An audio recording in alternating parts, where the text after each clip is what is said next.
vamos a hablar del LSD sin conversar primero de Albert Hoffman, un científico. Él era químico orgánico suizo. Podemos ver que en realidad falleció no hace mucho. Entonces es un científico pues contemporáneo, se podría decir, un gran investigador, muy reconocido por demasiados aportes a lo que es la medicina. Es un químico orgánico que estudió diferentes sustancias que dentro de ellas, por ejemplo, de la cual salió este descubrimiento del LSD, pero en infinidad no fue como su única sustancia, sino que dedicó su carrera entera a estudiar diferentes compuestos orgánicos y sus efectos en el organismo pues para darle un uso médico, trabajó para los laboratorios Sandoz. De hecho, ahí trabajaba cuando hizo este descubrimiento del LSD y siguió trabajando para estos laboratorios por muchos años más, eh, pues desarrollando estas sustancias de uso médico. Pues dentro de ellas vamos a estar conversando algunas. Y bueno, el cornezuelo del centeno. ¿Qué es eso? El cornezuelo del centeno es un hongo. Es un hongo que, de hecho, Albert Hoffman estuvo estudiando muchos años. Eh, es un hongo muy peculiar. Las personas, bueno, cuando tenían pues intoxicaciones con este hongo, se observaban unos efectos muy fuertes en su organismo, en la parte cardiovascular, en la parte respiratoria también. Entonces por ahí fue donde le llamó mucho la atención no solamente a Albert Hoffman, pero a muchos otros científicos para investigar sus componentes y por qué era que esto sucedía en las personas cuando se intoxicaban y de qué forma entonces podrían sacar provecho de estas sustancias en la parte médica. Entonces, este señor Albert Hoffman comienza a estudiar y a aislar cada uno de los componentes que se llaman alcaloides, los diferentes alcaloides. Para darles un poquito de contexto de lo que es un alcaloide es un compuesto químico de origen natural, ¿verdad? Que viene, o sea, de la naturaleza y cuyos átomos o estructura tiene propiedades biológicas activas. Acá les ponemos algunos ejemplos de plantas conocidas que son ricas en diferentes alcaloides. Y quisiera hacer un reto por acá, tal vez levantando la mano o incluso simplemente abren el micrófono y me dicen si saben el nombre del alcaloide de algunas de esas plantas. ¿Cómo se llama el alcaloide?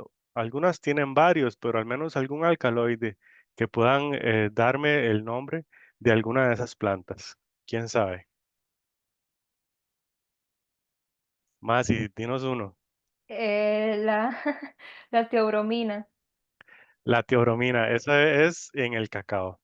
Ujú. Entonces, el cacao tiene un alcaloide que es la teobromina, que bueno, es uno de los principales, una de las principales moléculas que hace que el cacao sea tan especial, ¿verdad? Incluso se usa de forma ceremonial y demás, por todas las cualidades que la teobromina hace en nuestro organismo. ¿Quién más sabe nombres de alcaloides de esas plantas que están por ahí? En el chat, Eli, nos dicen cafeína. Ujú, ok, nicotina también, esas son fáciles. Faltan dos. Te puedes correr un poquitito para ver la imagen detrás tuyo. Y yo, era eso. Tenemos la Ahí se coca ve. de un lado, Ujú, ajá, y la otra es, ¿para el otro lado? La amapola. ujú. Ahí, Bueno, bueno, por ahí en el chat también. de la coca, la cocaína y como dice José Pablo, de la amapola, la morfina. Por ejemplo, de la amapola hay otros alcaloides muy usados en la medicina, por ejemplo, la codeína. Creo que muchos conocemos la palabra codeína. Y bueno, esa parte de la amapola viene mucho lo que son analgésicos. Pero bueno, dentro de los alcaloides del cornezuelo, del centeno, que por cierto no solamente se encuentra en el centeno, también en el trigo y otros. Pero bueno, ahí vemos una foto de cómo se ve ese hongo. Eh, de los alcaloides de este hongo se llaman alcaloides ergolínicos. Ergolínicos se llaman así porque salen de la base ergolina. Resulta ser que este hongo también se le llamaba ergot. En, de una base francés tiene ese nombre, ergot. Supuestamente tiene cierto parecido con un ergot, que es como esa figura que ustedes ven ahí.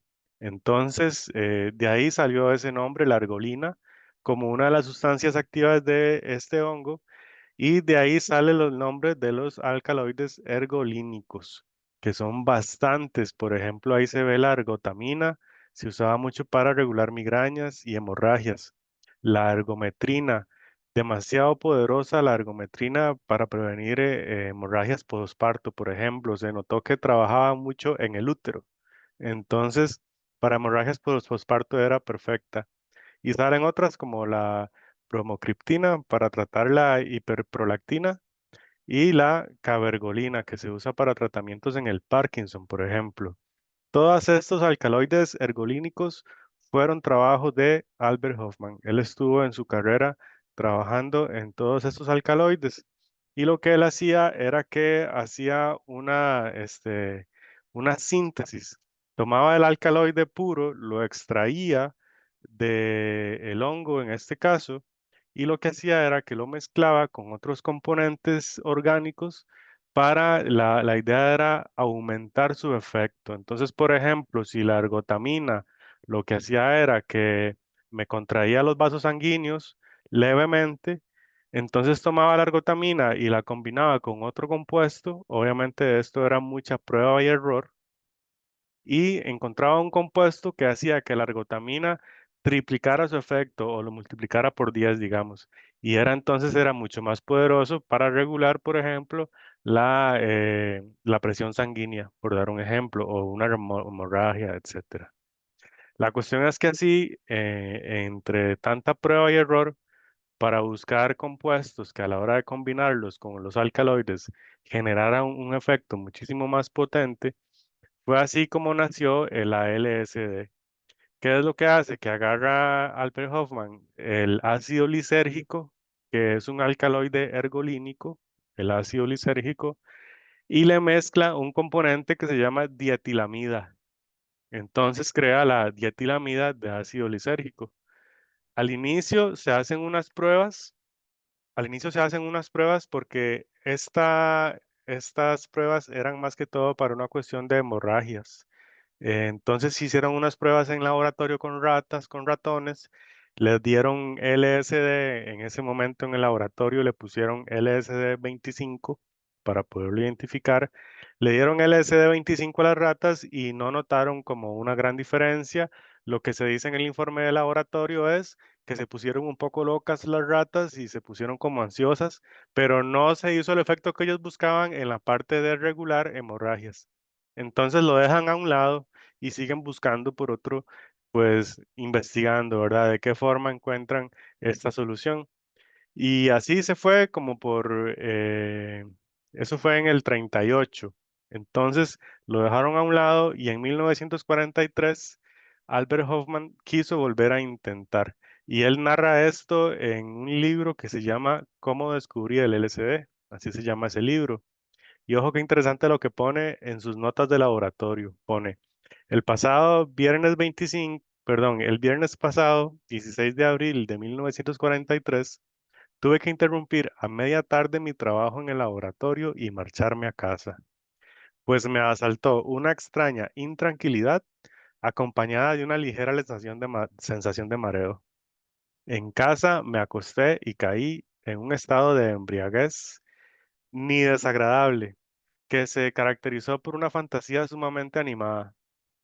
En un ambiente de semipenumbra y con los ojos cerrados, me penetraban sin cesar unas imágenes fantásticas de una plasticidad extraordinaria y con un juego de colores intenso, caleidoscópico. Unas 2 horas después de este estado, desapareció. Eso fue porque Albert Hoffman, 5 años después, dijo, no sé, aquella dietilamida de ácido lisérgico LSD-25 está bien, no sirvió con las ratas, pero como que le quedó una espinita ahí siempre de que ocupaba volver y volverlo a investigar.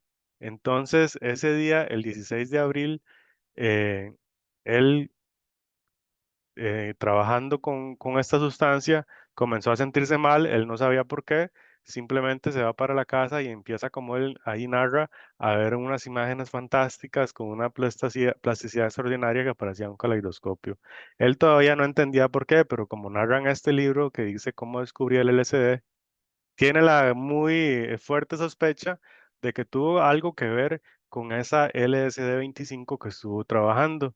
Entonces, así como todo un buen científico, él dice, tengo que ir a probarlo. Eso fue el viernes. Entonces, el lunes, él se va y lo prueba de nuevo, pero dice, voy a tomarme 0,025 miligramos de esta sustancia.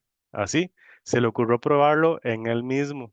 Y bueno, así fue como él descubrió, entonces comprobó que esas sensaciones que él estaba pasando eran precisamente por la sustancia que él había tomado. Y quisiera leerles textualmente del libro lo que él pone, porque la verdad es que, o sea, para mí es súper valioso porque fue la primera persona que sintió estos efectos en el mundo. Y entonces leer de primera mano como él lo narra, me parece muy valioso. Entonces aquí tengo el libro en la mano. Quisiera leerlo textualmente.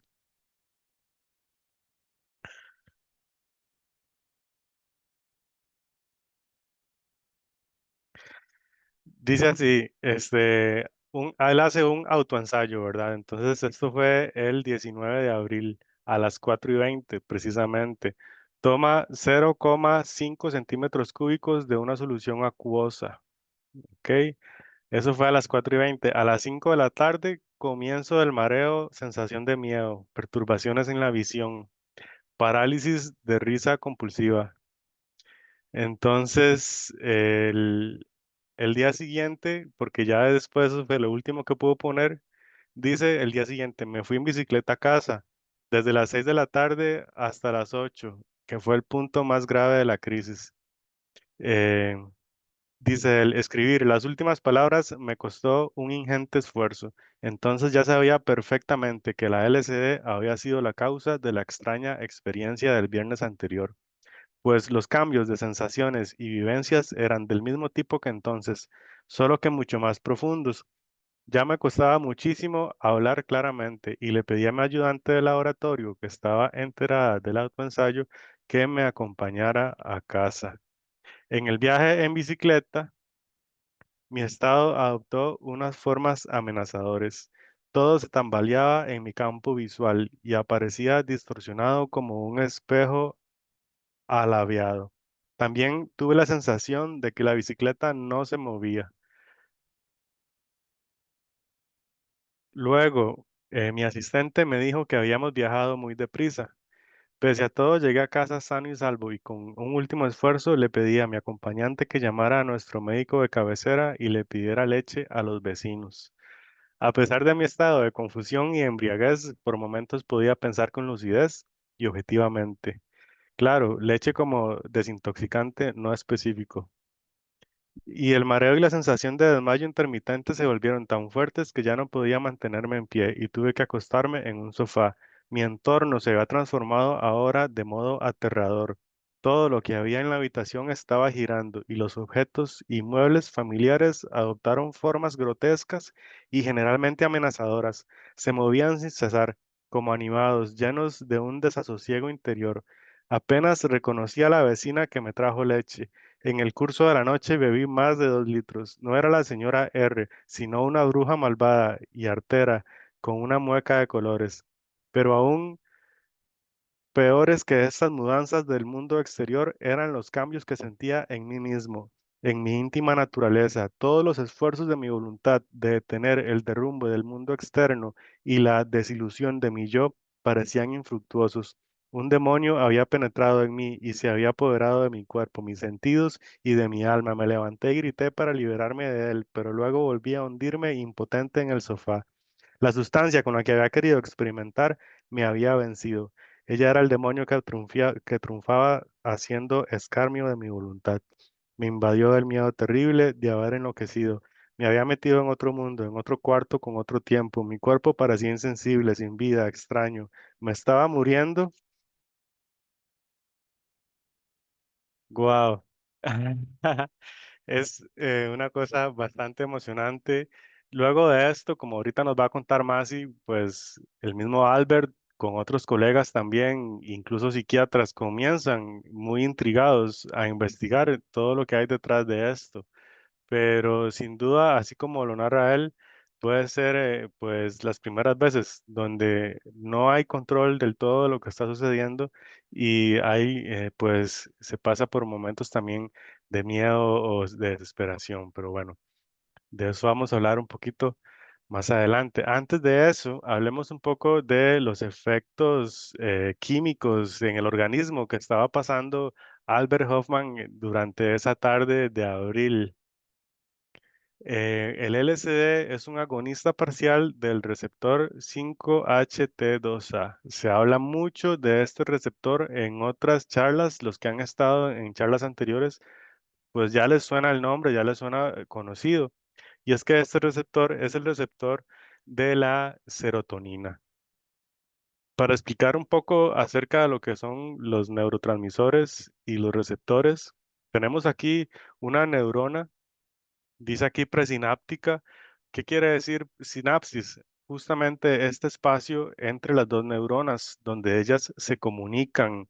Ojo, esto puede ser en el cerebro, pero también puede ser en otras partes del cuerpo. Y tenemos los receptores. Entonces, cada una de estas bolitas podría representar un receptor 5-HT2A. Y están los neurotransmisores, que son estas otras bolitas pequeñitas, que por lo general dentro de esas vesículas están llenas ahí de neurotransmisores. En este caso sería, para nuestro ejemplo, el neurotransmisor serotonina. Entonces, generalmente tenemos dos neuronas que se comunican entre ellas a través de la liberación de serotonina. Así es como ellas conversan. Resulta ser de que el LSD, entonces, por su estructura química, su estructura molecular, tan similar a la serotonina y además tiene una característica adicional y es que es liposoluble. Entonces, logra atravesar la barrera hematoencefálica para toda la sangre que llega a alimentar las neuronas cerebrales pasa también por ahí, por ese filtro. Entonces, el LSD no viene en estas vesículas, sino que viene por el líquido extracelular y se mete en los neurotransmisores, como quien dice, sin permiso, se mete en los receptores y los atrapa. Tiene una cualidad interesante. Y es que la serotonina, el neurotransmisor original que se esperaba recibir en ese receptor, dura únicamente por unos instantes. Sin embargo, el LSD queda atrapado en el receptor y permite que, aunque su cuerpo ya haya limpiado la sustancia de la sangre, aunque ya lo haya desechado, ese receptor va a seguir activo por varias horas. Entonces, por eso es que los efectos se ven tan a largo plazo, de 6, 8, 10 hasta 12 horas de efectos. Aunque el cuerpo ya lo haya limpiado, ese receptor va a seguir activo por las moléculas del LSD. ¿Dónde encontramos el receptor 5-HT2A? Lo encontramos en el sistema nervioso central. Esto quiere decir todo lo que es el cerebro y la médula. Se encuentra, como vemos acá, en áreas como la corteza cerebral, el hipocampo, los ganglios basales y el cerebro anterior. Entonces nos podemos dar más o menos una idea de ¿qué efectos podría causar al estimular estos receptores si estamos estimulando áreas tan fundamentales como por ejemplo la corteza cerebral o el hipocampo? Los mismos ganglios basales, que son precisamente los que se encargan de intercomunicar, de interconectar, de interrelacionar las diferentes funciones. Y justamente ahí es donde estamos activando estos neurotransmisores, perdón, estos receptores, el 5-HT2A. El sistema cardiovascular también encuentra este tipo de receptores Y también en el sistema digestivo, en el tracto gastrointestinal, encontramos muchos receptores del tipo 5HT2A. Entonces, principalmente en el sistema nervioso central, sí, pero también lo encontramos a lo largo del sistema cardiovascular y también se encuentra por ahí en el sistema digestivo. También afecta otras vías neuronales, como por ejemplo receptores serotoninérgicos del tipo 5HT1A y el 5HT6. Eh, Estos trabajan en otros sistemas, por ejemplo, el de la dopamina y el de la norepinefrina. Entonces, ahí es donde comienza, como quien dice, a agarrar su propio estilo, este, este psicodélico del LSD, porque no solamente trabaja entonces en los receptores serotoninérgicos, sino que también vemos que actúa sobre la dopamina y vemos que también actúa sobre la norepinefrina. Entonces, por ahí va agarrando cierto matiz especial, no solamente en la parte cognitiva, pero también en la parte visual, pero también en la parte cardiovascular y comienza a jugar en varios aspectos de nuestro organismo. Además, tiene un impacto en lo que se conoce como la red de modo predeterminado. Esto es una red de cerebral que se estudia también, en donde tenemos un modo predeterminado y cuando entra el LSD y comienza a trabajar acá, entonces comienza a desequilibrar estructuras de, llamémoslo, de interconexiones, interconexiones en diferentes áreas de nuestro cerebro. Entonces, la vida como la conocemos o la estructura que ya le hemos logrado montar a la vida para sentirnos seguros, para sentirnos que tenemos un poco de control sobre las situaciones, se ve alterado durante los efectos del LSD. Acá hay un estudio o los resultados de un estudio que se hace en donde a un grupo de personas se les da un placebo y al otro grupo se les da el LSD. Entonces se puede ver la activación de las diferentes regiones corticales o áreas de la corteza cerebral. Acá una muy importante para ver es en la parte occipital, en la parte trasera del cerebro, está la corteza visual. Entonces, se puede ver que hay una gran interacción de la corteza visual con otras áreas, no solamente en la parte de la memoria, pero también en la parte frontal, que tiene mucho que ver con la percepción que tenemos de juicio, de moral, tiene mucho que ver con nuestra personalidad. Entonces, hay una interrelación de todas las áreas del cerebro que se puede notar con este tipo de estudios de escaneos. Hasta acá me encantaría saber si alguien tiene alguna pregunta, algún comentario de lo que hemos visto en el tema.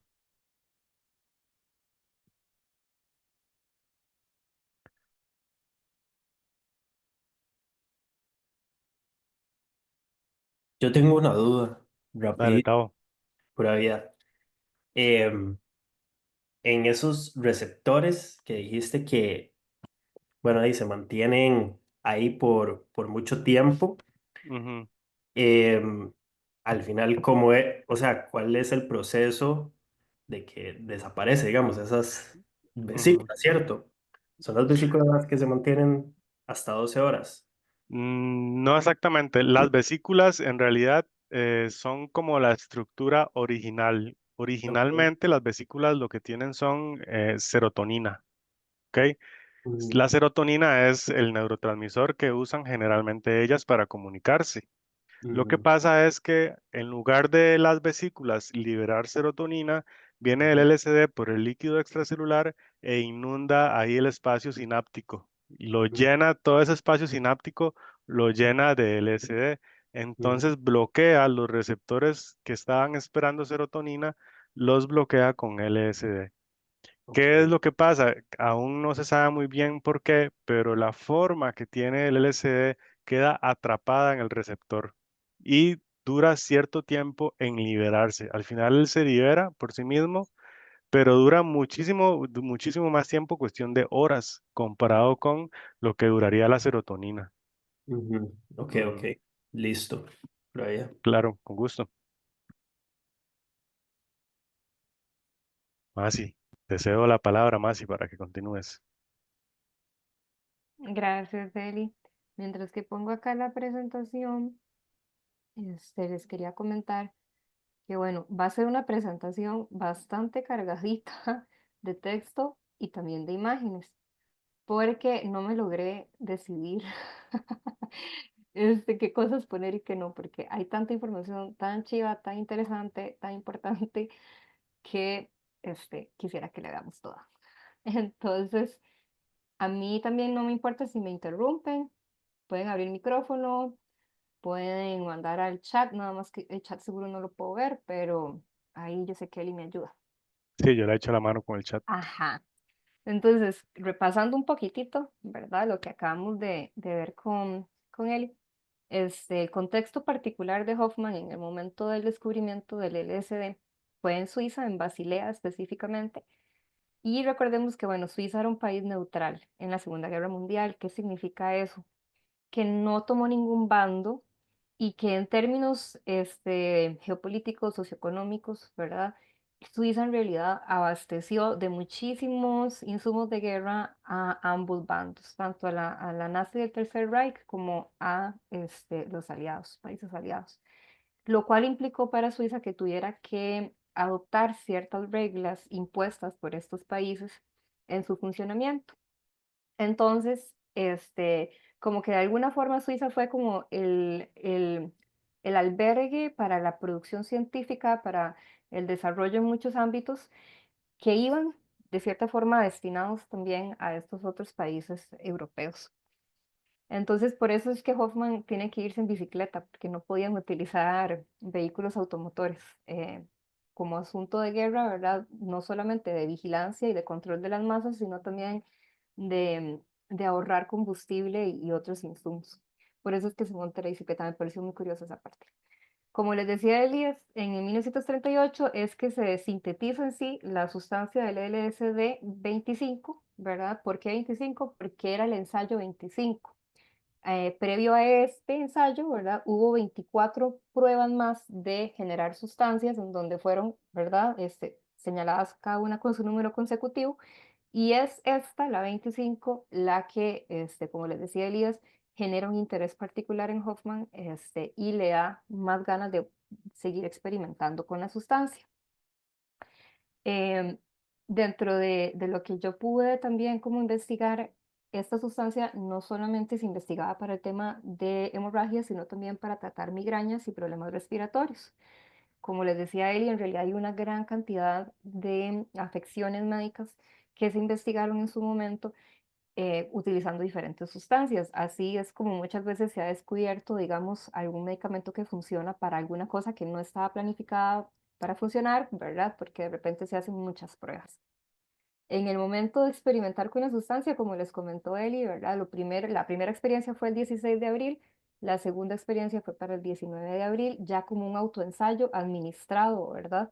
Y en ese momento, como nos leyó, él pensó que estaba envenenado, recurrió a atención médica, tuvo efectos de terror al inicio, pero al final él termina con un disfrute y buenas sensaciones.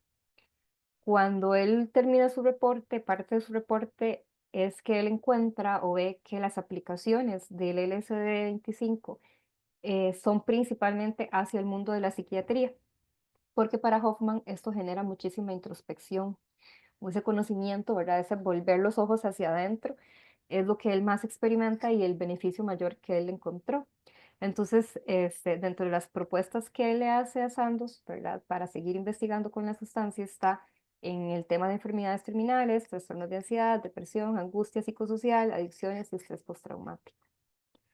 Esta que ven acá es una pintura de Alex Gray, ¿verdad? Y se llama Albert Hoffman. Mentira, sí, esta es de Albert Hoffman, pero representa como todos esos elementos que estuvieron alrededor del contexto de Hoffman, ¿verdad? Aquí tenemos el honguito del cornezuelo, tenemos otros psiconautas por acá por un lado, ¿verdad? Tenemos aquí el envase de la química, ¿verdad?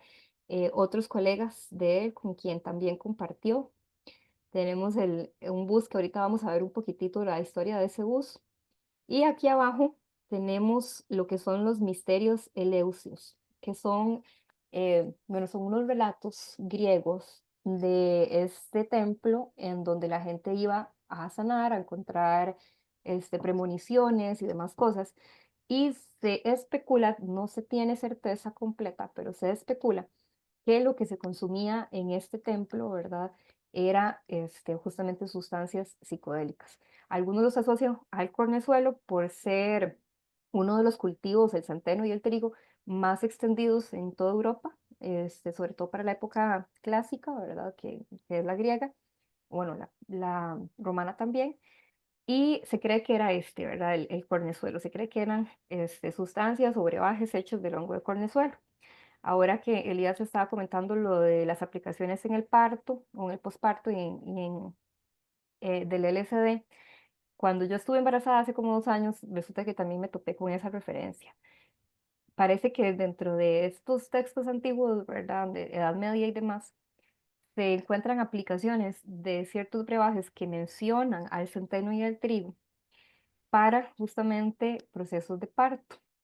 Y investigando un poquitito más, hay varias mujeres actualmente, digamos, en nuestra época actual, que han utilizado LSD para ayudar en su proceso de parto, lo cual me pareció increíble. Si alguien llega a encontrarse una referencia de ese tipo, me la pasa, por favor, porque quisiera investigar más al respecto. Cuando Hoffman tiene la experiencia, él lo relaciona con esa lectura, ¿verdad? Y ese conocimiento que él tenía de lo que pasaba ahí en esos templos griegos. Entonces él básicamente determina que tiene que seguir investigando y que tiene que seguir explorando con la sustancia, porque básicamente ahí, ¿verdad? Se abrió un mundo de posibilidades que para él fue impresionante. Dentro de esos relatos que él cuenta, ¿verdad? Esas citas, él dice, el LSD me dio una alegría interior, una mente abierta, gratitud, ojos abiertos y una sensibilidad interna por los milagros de la creación. Es muy bonito. Esta charla se llama LSD, del niño problema al niño prodigio. Parte de los montones de libros que Hoffman escribió está el LSD, mi niño problema, My Problem Child. Y básicamente, ¿por qué fue un problema? Ahorita lo vamos a ver en términos culturales y sociales. Y luego, ¿por qué él lo ve más bien, ¿verdad? ¿Cómo pasamos de ser un niño problema a más bien una transformación del uso de la sustancia? Bueno, acá Básic- tenemos, sí, Ahora que estabas ahí en esa diapositiva de Hoffman, que olvidé comentarles que también él llegó a sintetizar, a aislar tanto la psilocibina como la psilocina en trabajos posteriores al descubrimiento del LSD. Entonces, por ahí que se me olvidó ese detallito tan importante. claro. Gracias, Feli. Muy importante. Cuando se descubre el LSD, ¿verdad? Ustedes saben que la ciencia trabaja mucho por alianzas y colaboraciones. Entonces, parte de ese proceso de descubrir nuevas sustancias y de también experimentar con los hongos, porque él no solo experimentó con LSD, sino también directamente con el hongo de la psilocibina, es precisamente por esas conexiones que se estaban dando a través de otros científicos como Watson, por ejemplo, que también hay varias cartas y libros escritos de él, que es un biólogo, clasificando la experiencia psicodélica de diferentes sustancias. Algunos de las citas que pude rescatar para ejemplificar un poco el pensamiento de Hoffman sobre el LSD. Dice así, el LSD me dio una alegría interior. Ah, bueno, esa ya está. La evolución de la humanidad está paralela al aumento y expansión de la conciencia. Creo que si la gente aprendiera a utilizar la capacidad inductora de la visión del LSD con más sabiduría, en condiciones adecuadas, en la práctica médica y en conjunción con la meditación, entonces en el futuro este niño problemático podría convertirse en un niño maravilla. Hace referencia obviamente a su hijo el LSD. Entonces, qué importante esto, porque para él no fue solamente un beneficio individualista, ¿verdad? De introspección hacia mí, sino que sí es capaz de ver esa interrelación entre mi yo, mi vida, ¿verdad? Mi individualidad y el entorno que me rodea. Además, también pudo ver los riesgos, ¿verdad? De una mala utilización de estas sustancias. Y hacia eso vamos. Voy a ver si me sirve. presentarles este videíto. Es una animación cortita, dura solo 5 minutos. Es una animación que se realiza en honor justamente al Día de la Bicicleta. Este, y bueno, vamos a verla, a ver si, ajá, ¿Tiene audio? yo creo que sí.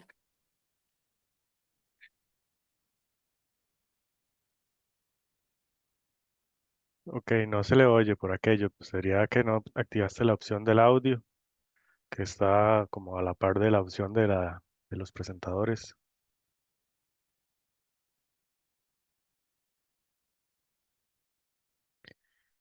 Y ahora se me quedó ahí congelada, tal vez no fue solo a mí, ¿verdad?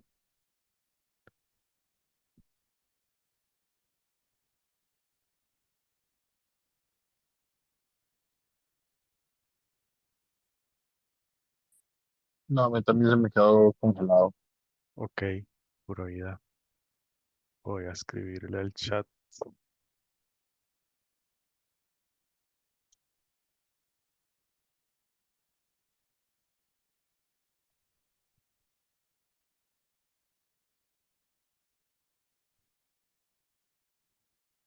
Bueno, yo creo que yo puedo compartirles eso mismo acá. Vamos a ver. Ok, voy a poner aquí compartir.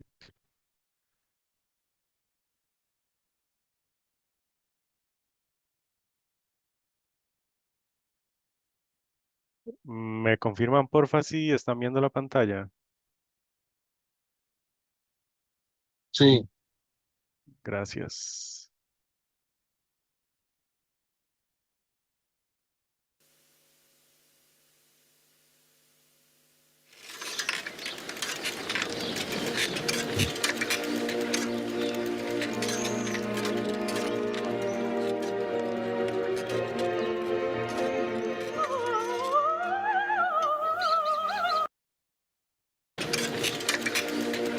¿Me confirman porfa si están o escuchando el audio? sí, se escucha perfecto. Gracias, caballero.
acá.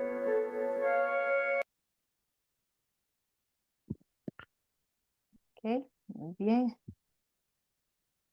Seguimos así. Entonces, el video se los quería poner para ejemplificar un poquito esto de que él comenta de que al inicio tuvo, ¿verdad? Estas experiencias como más bien totalmente terroríficas, feas, ¿verdad? Muy fuertes.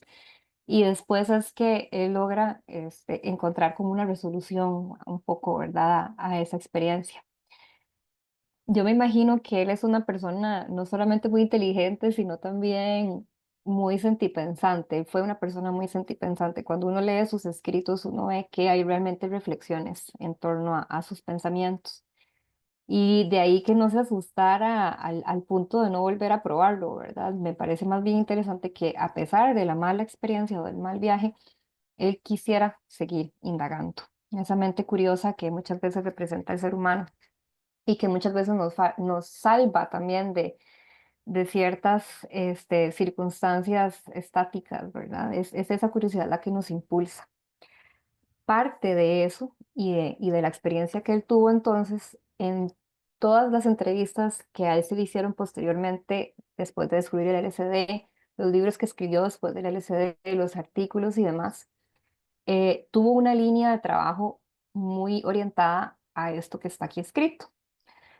Él estableció buenas prácticas y dosificaciones para diferentes, digamos, tratamientos o para diferentes cosas. Fuera un ensayo o una inmersión, digamos, psicodélica, fuera más un tratamiento psiquiátrico. Además, detalló las características de la experiencia psíquica con el LSD, no solamente la parte molecular y biológica, sino que se adentró también en detallar aspectos del funcionamiento de la mente, que son ya aspectos como más psicológicos y no tan biológicos. Y estableció los riesgos e interacciones que podían haber, ¿verdad? Con el LSD. Condujo, guió muchos experimentos, tanto clínicos como no clínicos, y el maestro se refirió mucho a cómo hacer los experimentos no clínicos de forma ética y segura, que es algo que me parece muy bonito.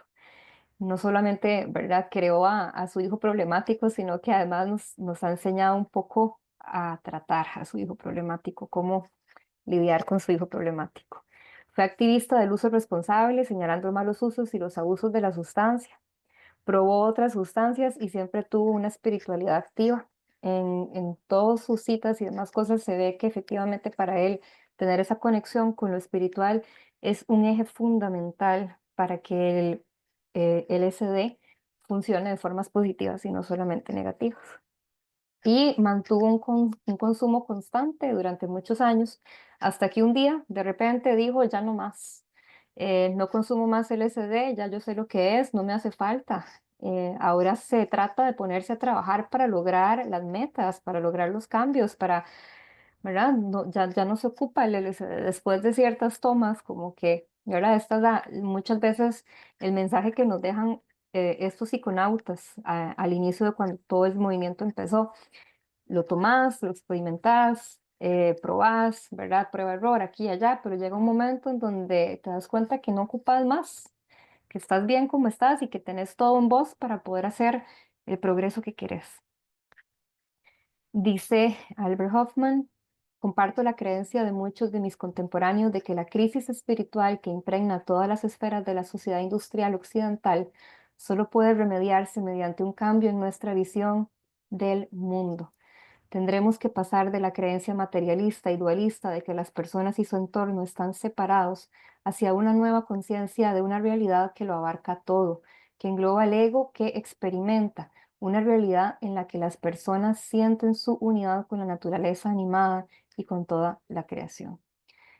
Definitivamente su mensaje es un mensaje de volvamos a lo espiritual, volvamos a la introspección, volvamos a nosotros, volvamos a nuestras redes, volvamos a la sociedad, a lo que es colectivo.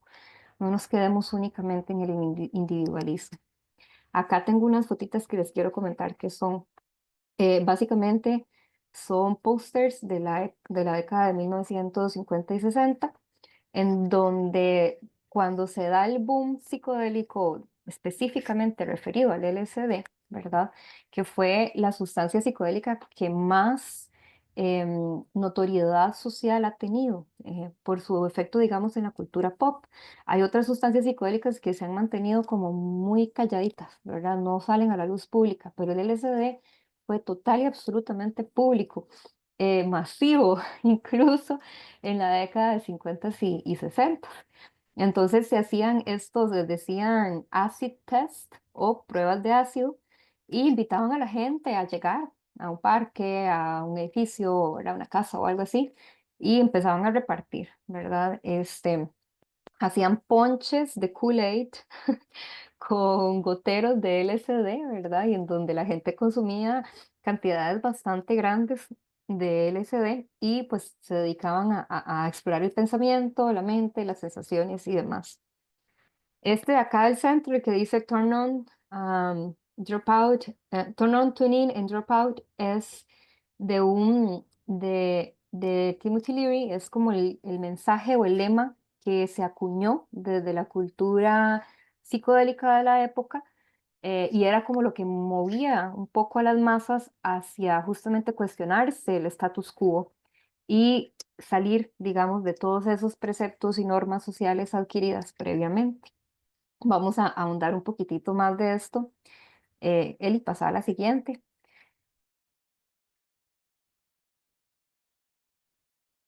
Entonces, recordemos, ¿verdad?, que el contexto mundial del descubrimiento del LSD no fue necesariamente en los 30, sino que fue terminando la década de los 40, cuando ya la guerra había terminado, digamos,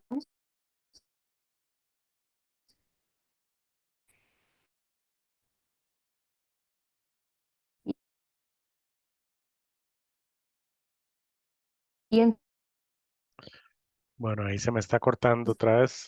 Imagino que a ustedes también. Voy a ponerle ahí por el chat.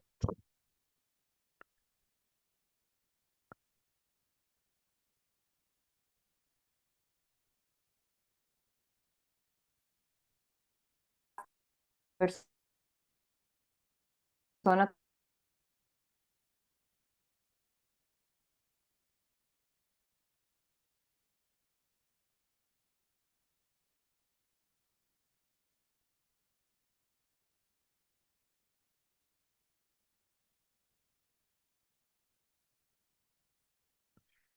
Bueno, ahí se nos desconectó. Probablemente ahorita se vuelve a unir como la vez pasada. Démosle un minutito.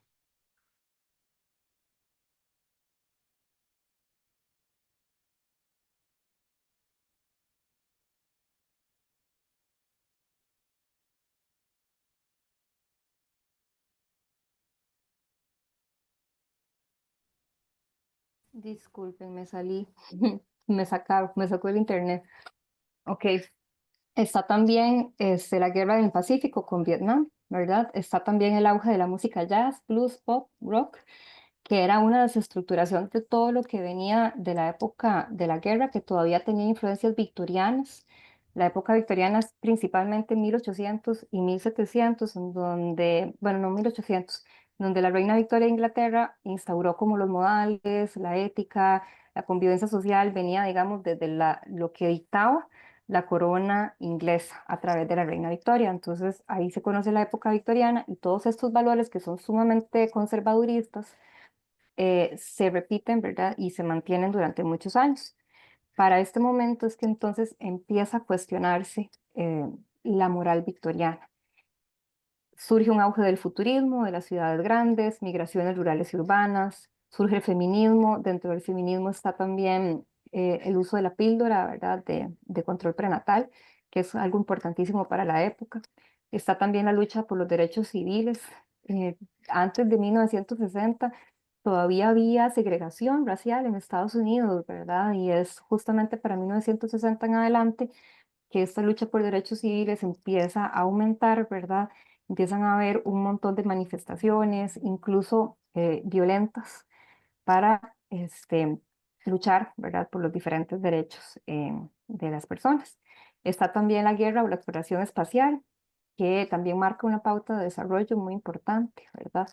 Y hay un tema en donde toda esa investigación para la industria, sobre todo para la farmacéutica y la alimentaria, se lleva a los países en vías de desarrollo, como Latinoamérica, y se empieza a experimentar en países latinoamericanos con sustancias que pueden resultar o que son potencialmente riesgosas, ¿verdad? Dentro de ellas hay varias sustancias que se asocian con causar autismo, que causaron autismo, y bueno, hay casos muy sonados en Argentina, en El Salvador, de experimentación, ¿verdad? Con estas personas de recursos limitados. Y bueno, todo esto está impulsado, ¿verdad? Desde esas cúpulas que están en el poder. Acá vemos un poquito la representación de esas 2 décadas en imágenes. Y este que está aquí arriba es un libro que se llama, bueno, What You Should Know About Anti-Drug Propaganda. Y el autor es Fowler. ¿Qué deberías saber sobre la propaganda antidrogas? Él en este libro lo que hace es recopilar como imágenes y pósters en general que se difundieron durante 1960 principalmente sobre el tema de las drogas.